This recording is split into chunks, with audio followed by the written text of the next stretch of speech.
آدم علیہ السلام کے دو فرزند حابیل اور قابیل، تو ان کا آپس میں الجھاؤ ہو گیا، تو اس نے اپنے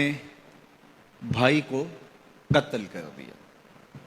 معاملہ یہ تھا کہ جو سلسلہ تھا بقائے نسل انسانی، افزائش نسل انسانی اور فروغ نسل انسانی کے لیے، وہ یہ تھا کہ چونکہ ایک ہی باپ کی اولادیں تھیں، تو جب ولادت ہوتی تو ایک بیٹا اور ایک بیٹی پیدا ہوتی، تو یہ بیٹا اور بیٹی جو ایک دفعہ پیدا ہوئے ہیں، ان کا آپس میں نکاح نہیں ہو سکتا تھا، تو اس کے بعد جو دوسرے بیٹے اور بیٹی پیدا ہوتے تو ان کا مخالف سمت نکاح ہوتا۔ تو قابیل کے ساتھ پیدا ہونے والی جو لڑکی تھی، قابیل اس کے ساتھ نکاح کرنا چاہتا تھا، تو حضرت آدم علیہ السلام نے فرمایا ایسا نہیں ہوگا، لیکن چلو تم قربانی پیش کرو، جس کی قربانی قبول ہو گئی اس کا اس سے نکاح کر دیں گے۔ اس وقت جو شخص قربانی پیش کرتا تھا تو وہ جانور ذبح کرے یا گندم یا جو بھی، تو وہ باہر جنگل میں پہاڑوں پہ مختلف جگہوں پہ رکھ دیتے، پھر آسمان سے بجلی اترتی اور جس کی قربانی قبول ہوتی وہ بجلی اس کو اچک لیتی، اس کو جلا دیتی، اس کو کھا لیتی، اور جس کی قربانی قبول نہ ہوتی وہ یوں ہی پڑی رہتی۔ تو یہ طریقہ تھا قربانی کے قبول ہونے کا۔ اس امت کے لیے اللہ تعالیٰ نے اس عمل کو اور اس امر کو پوشیدہ رکھا کہ قربانی قبول ہوئی ہے یا نہیں ہوئی۔ جس کی قبول ہوئی ہے تو وہ بھی ڈرتا ہے پتہ نہیں قبول ہوئی ہے یا کہ نہیں، اور جس کی نہیں قبول ہوئی وہ بھی لوگوں کے سامنے رسوا نہیں ہوتا، وہ اس کے نامہ اعمال میں درج کر دیا جاتا ہے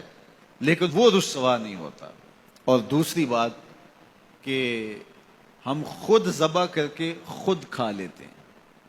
یہ عجیب ماجرا ہے کہ بروز عید قرباں وہی ذبح بھی کرے ہے وہی لے ثواب الٹا۔ خود ذبح کر کے خود کھایا، اس کی کھال بھی اپنے مصرف میں لے کر آئے اور ثواب بھی خود کمایا۔ یہ اللہ نے اس امت پر احسان کیا ہے۔ تو حابیل کی قربانی قبول کر لی گئی، قابیل کی قربانی قبول نہیں ہوئی، تو اس کو اپنے بھائی پہ غصہ آیا اور اس کو قتل کر ڈالا۔ اب جب قتل کر لیا، اور یہ تھا بھی پہلا قتل، اور انسان کو نہیں پتا تھا کہ اب اس کا کیا کیا جائے، تو وہ اپنے بھائی کی لاش اپنے کندھوں پہ اٹھا کے گھومتا رہا، اب اس کا کروں کیا؟ پھر اللہ نے دو کوے بھیجے، قرآن مجید میں وہ واقعہ موجود ہے۔ تو دونوں کوے لڑے، ایک نے دوسرے کو مار دیا، پھر زمین کو اپنے پاؤں سے کریدا اور کوے کو اس کے اندر رکھ کے اوپر مٹی ڈالی۔ تو قابیل نے ایسے سر پہ ہاتھ مارا، کہا کہ یہ کوا جو ہے یہ تو میرے سمجھدار نکلا اور میں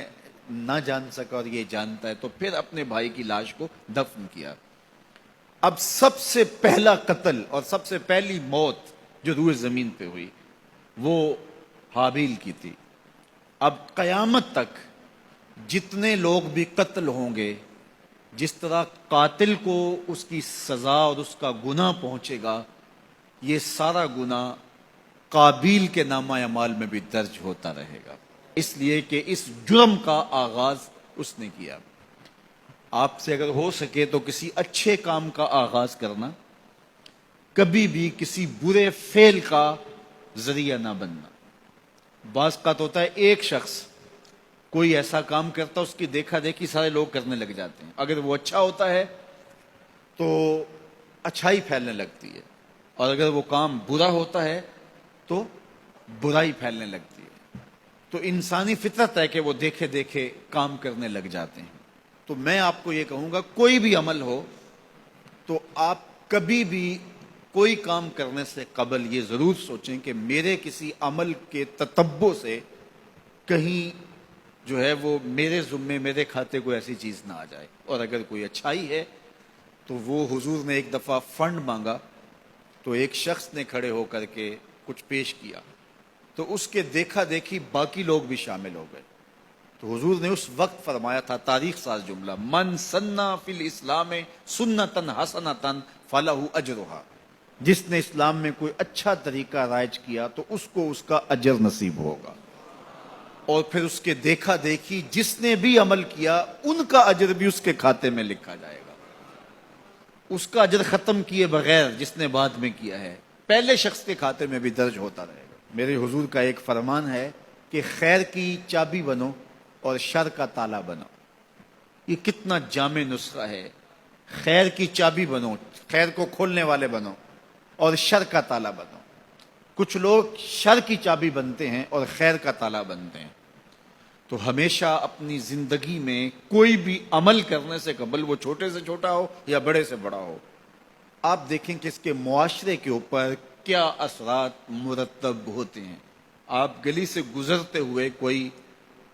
پتھر کا ٹکڑا اٹھا کے ایک طرف کر دیتے ہیں تو آپ کے دیکھا دیکھی کئی اور لوگ بھی پتھر کے ٹکڑے اٹھانے لگ جاتے ہیں تو پوری گلی صاف ہو جاتی ہے، اور آپ اشارے پہ کھڑے ہیں اور اشارہ توڑ دیتے ہیں تو سارے لوگ جو ہے وہ پہلے جھجک رہے ہوتے ہیں، اور آپ نے اشارہ توڑا تو پھر ساری ٹریفک آپ کے پیچھے چلی گئی۔ اس اشارہ توڑنے کا گناہ جتنا بھی ہے، اس کا جو بھی لیول ہے، جس طرح آپ کو ملا اور بعد میں جو آنے والے، وہ سب کا گناہ آپ کے کھاتے میں بھی گیا، اس لیے کہ ریت آپ نے ڈالی ہے، باقیوں کو حوصلہ آپ نے دیا ہے۔ اس طرح بہت ساری چھوٹی چھوٹی باتیں ہیں جو اپنی زندگی کے اندر آپ خود غور کر سکتے ہیں، تو کسی کو گالی بھی نہ دیں، اور جو ہے وہ کسی گناہ کا سبب اور ذریعہ کبھی نہ بنے۔